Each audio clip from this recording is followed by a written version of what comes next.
Hello there, welcome to Quarantine Quandary. Today I'm going to show you how to edit bacon using video software. I'm using Swine All Cut, but this can equally apply to Premier Pig or for the art house crowd, Gammon Resolve. So let's dive straight into the user interface. You see the screen is split into two halves, left and right, and the cutting board is what we'll show you first on the right hand side. On the left, the spyglass tool or magnifying glass tool, which you can move around at will. Other tools, the scissor tools, the fork and the tongs. And you can move around the spyglass tool like this. Unfortunately for the cutting board you have to do it manually. And here's the import colour wheel. Yes, it's red, green, blue and yellow scopes, and this is where you'll import your clips of bacon. And now again manually you have to move the cutting board down and the colour wheel up. We're hoping for a firmware update on this. And use the tong tool to transfer the clips to the cutting board. Of course, the age-old problem is, how do I synchronise my clips? Well, very easily. The tongs are there for this purpose.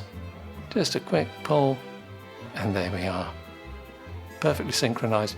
Now I'm going to modify the lower clip, but it's still synchronised to the upper one.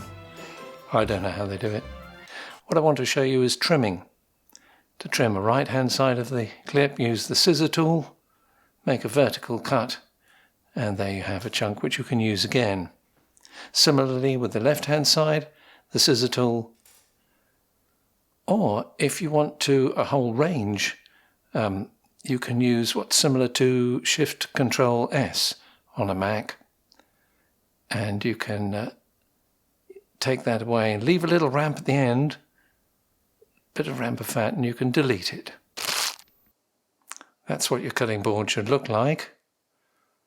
Or something like it, and you bring the spyglass tool down. It's now going to be the frying place. Oh yes, and don't forget to add a masking layer. Now make sure you use the stove plug-in for this, otherwise it won't work at all. And after a few minutes you can begin rendering your clips. And yes, the steam, that should happen.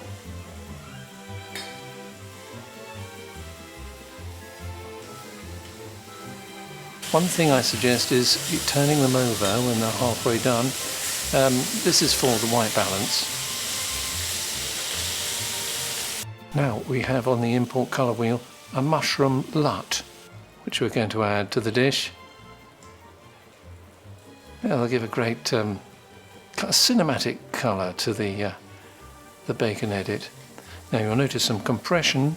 The further you render it, the more compressed it gets. If you overdo it, I'm afraid those files are going to be awfully overexposed, like this.